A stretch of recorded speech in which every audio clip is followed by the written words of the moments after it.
بسم اللہ الرحمن الرحیم۔ ناظرین و سامعین، حضرت مولا علی شیر خدا کرم اللہ وجہہ الکریم فرماتے ہیں، میں حضور کی بارگاہ میں ایک دن آیا تو اللہ کے محبوب علیہ السلام نے زمین پر چادر بچھائی ہوئی تھی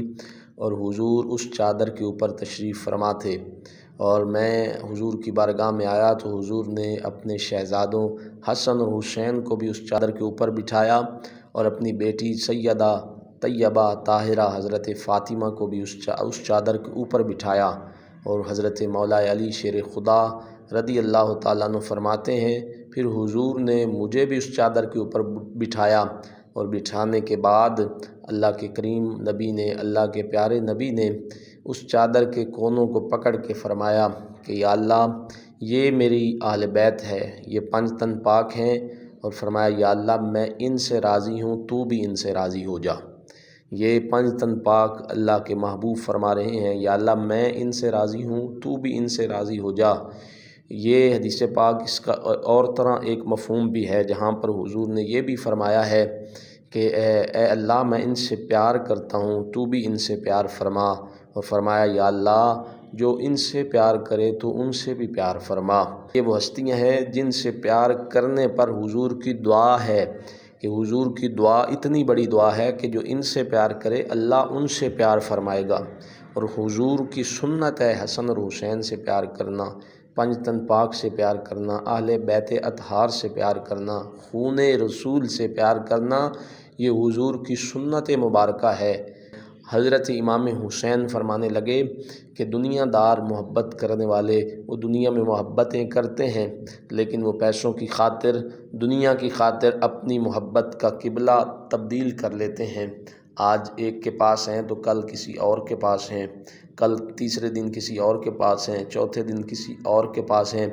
جدھر سے فائدہ نظر آیا ان کی محبت ادھر چلی گئی، جدھر سے پیسہ نظر آیا ان کی محبت ادھر چلی گئی۔ امام حسین رضی اللہ تعالی عنہ فرماتے ہیں، اے میرے نبی کی امت، اے میرے نانا کی امت، اے حضور کے غلاموں، اگر کسی نے میں حسین سے پیار کیا، اور حسین سے پیار اس لیے کیا کہ میں اللہ کا بندہ ہوں، میں اللہ کی طرف سے نبی کا نواسہ بنایا گیا ہوں، اور میں حضور کا خون ہوں، آل رسول ہوں، یعنی اللہ کو اور اللہ کے رسول کو راضی کرنے کے لیے حسین سے کسی نے پیار کیا، تو امام حسین رضی اللہ تعالی عنہ فرماتے ہیں کہ پھر میں اس کو یہ خوشخبری دیتا ہوں کہ انشاءاللہ کل جب جنت میں جاؤں گا تو آپ نے اپنی انگلی کو ملایا، شہادت والی انگلی کو ساتھ والی انگلی سے ملا کے کہا انشاءاللہ جب میں جنت میں جاؤں گا تو یوں اسے اپنے ساتھ ملا کر جنت میں لے جاؤں گا۔ یہ امام حسین رضی اللہ تعالی عنہ فرما رہے ہیں کہ جو میرے ساتھ اللہ کی وجہ سے، اللہ کو راضی کرنے کے لیے اور رسول اللہ کو راضی کرنے کے لیے پیار کرے، دنیا کو دکھانے کے لیے نہیں، دنیا کے لیے نہیں، اپنے مطلب کے لیے نہیں، اپنے نفع کے لیے نہیں، پیسوں کے لیے نہیں، صرف اس وجہ سے کہ میں خون رسول ہوں، میں اللہ کے نبی کا خون ہوں، میں نواسہ رسول ہوں، میں آل نبی اولاد علی ہوں، جو اس لیے مجھ سے پیار کرے تو اللہ انشاءاللہ میرے ساتھ اسے جوڑ کر جنت میں داخل کرے گا۔ امام حسین رضی اللہ تعالی عنہ سے پیار کا یہ انداز حضرت عمر فاروق رضی اللہ تعالی عنہ نے بڑا خوبصورت اپنایا۔ خلیفہ دوم حضرت عمر فاروق رضی اللہ تعالی عنہ جو آدھی دنیا کے حکمران تھے، جو خلیفہ مسلمین تھے، جو غیظ المنافقین تھے، امام العادلین تھے۔ آپ ایک دفعہ مال غنیمت تقسیم فرما رہے تھے، بعض روایات میں آتا ہے آپ نے یہ جو پینشن کا اجرا ہے آپ نے ہی جاری فرمایا، وہ اجرا فرما رہے تھے، تو کسی موقع کے اوپر یہ ہوا کہ امام حسن پاک اور حسین پاک کو آپ نے، دونوں شہزادوں کو، حسنین کریمین کو آپ نے دگنا عطا فرمایا، زیادہ عطا فرمایا۔ جب آپ نے دگنا اور زیادہ عطا فرمایا تو آپ کے بیٹے عبداللہ بن عمر پاس کھڑے تھے۔ عبداللہ بن عمر نے یہ بات کی، ازراہ ادبن کی، اور پوچھنے کے لیے کہ حضور ابا جی آپ ان کو دگنا کیوں دے رہے ہیں؟ تو عرض کرنے لگے ابا جی یہ بدر اور احد میں نہیں تھے، میں تھا، میں نے وہ جنگیں دیکھی ہیں اور باقی غزوات میں لڑا بھی ہوں، تو مجھے تھوڑا مل رہا ہے، ان شہزادوں کو آپ زیادہ دے رہے ہیں، اس کی کیا وجہ ہو سکتی ہے؟ حضرت عمر رضی اللہ تعالی عنہ جلال میں آئے اور حضرت عبداللہ بن عمر اپنے بیٹے سے کہا تو ان کے جتنا لینا چاہتا ہے، تو کہتا ہے ان کو زیادہ ملا اور مجھے کم ملا، تو میں تجھے بتاؤں ان کو زیادہ کیوں ملا؟ حضرت عمر فرمانے لگے مجھے یہ بتا ان کے باپ علی جیسا باپ ہے تیرا؟ کیا مجھے یہ بتا کہ ان کی ماں سیدہ طیبہ طاہرہ فاطمہ جیسی ماں ہے تیری؟ ان جتنا لینا ہے تو ان کے باپ علی جیسا باپ لے آ، ان کی ماں فاطمہ جیسی ماں لے آ، اور ساتھ کیا خوبصورت انداز۔ حضرت عمر فرمانے لگے مجھے یہ بھی بتا کیا ان کی نانی خدیجہ جیسی تیری بھی نانی ہے؟ اور فرمایا اس سے بڑھ کے کیا بات ہو سکتی ہے حسن اور حسین کے لیے، حسن اور حسین کی اس سے بڑھ کے اور شان کیا ہو سکتی ہے؟ حضرت عمر فرمانے لگے مجھے یہ تو بتا عبداللہ کیا ان کے نانے محمد مصطفیٰ جیسا تیرا بھی نانا ہے صلی اللہ علیہ وآلہ وسلم؟ بیٹے کو سمجھایا، فرمایا بیٹا ان ہستیوں کا مقابلہ زمین پہ کوئی نہیں کر سکتا۔ اور یہ بات دونوں شہزادے حضرت حسن اور حسین سن رہے تھے، دوڑتے دوڑتے اپنے والد گرامی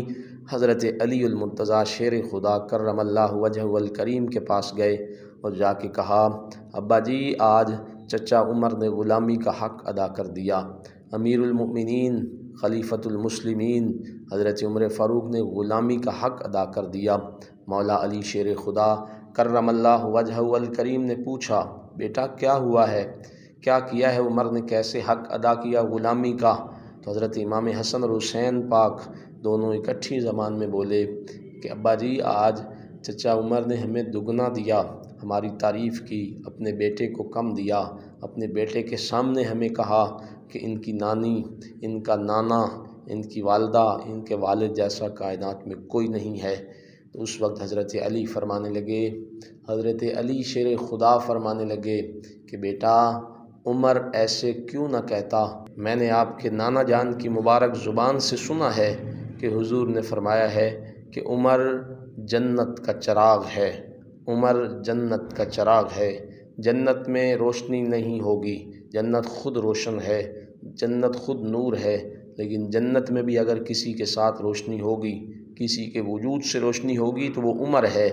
عمر کی وجہ سے جنت بھی چمک جائے گی، جنت میں روشنی ہوگی، عمر جنت کا چراغ ہے۔ سن کر خوشخبری لے کر حسنین کریمین حضرت عمر کے پاس آئے اور آ کر کہا چچا آپ کو مبارک ہو،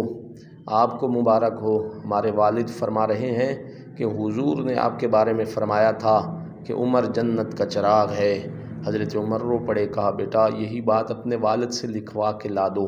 حضرت علی نے کہا میں کیوں نہ لکھ کے دوں؟ دوڑے آئے شہزادے حضرت علی کے پاس، مولا علی فرماتے ہیں میں کیوں نہ لکھ کے دوں، یہ بات میں نے نہیں یہ حضور نے کی ہے، اور حضور نے خود نہیں کی، حضور کو جبریل نے کی ہے، اور جبریل نے بھی خود نہیں کی، جبریل کو اللہ نے کی ہے۔ رب کریم نے فرمایا ہے جبریل میں کہہ رہا ہوں عمر عام انسان نہیں، عمر جنت کا چراغ ہے، عمر جنت کا چراغ ہے۔ حضرت عمر فاروق رضی اللہ تعالی عنہ کو وہ چٹھی لکھ کر دی گئی تو حضرت عمر نے اپنے بیٹے عبداللہ بن عمر سے کہا بیٹا جب میں مر جاؤں تو میرے کفن میں یہ کاغذ کا ٹکڑا، یہ علی کی طرف سے دی ہوئی سند یہ رکھ دینا، اور میں امید کرتا ہوں عمر عشرہ مبشرہ میں بھی ہے، عمر اتنا بڑا عادل حکمران بھی ہے، عمر دوسرا مسلمانوں کا خلیفہ بھی ہے، لیکن اس کے بعد بھی عمر فرماتے ہیں یہ میں امید کرتا ہوں کہ اللہ مجھے اس سند کی وجہ سے بخش دے گا، قبر و حشر میں اللہ میرے اوپر مہربانی فرمائے گا، میری بخشش کا سامان ہو جائے گا یہ رکا، یہ چٹھی، یہ کاغذ کا ٹکڑا۔ تو امام حسین سے پیار کرنا، امام حسن سے پیار کرنا کو بھی راضی کرتا ہے، اللہ کے پیارے نبی کو بھی راضی کرتا ہے۔ اللہ ہم سب کو حضور کی اہل بیت، حضور کے اصحاب سے، حضور کی ہر نسبت سے پیار کرنے کی توفیق عطا فرمائے۔ وآخر دعوانا ان الحمد للہ رب العالمین۔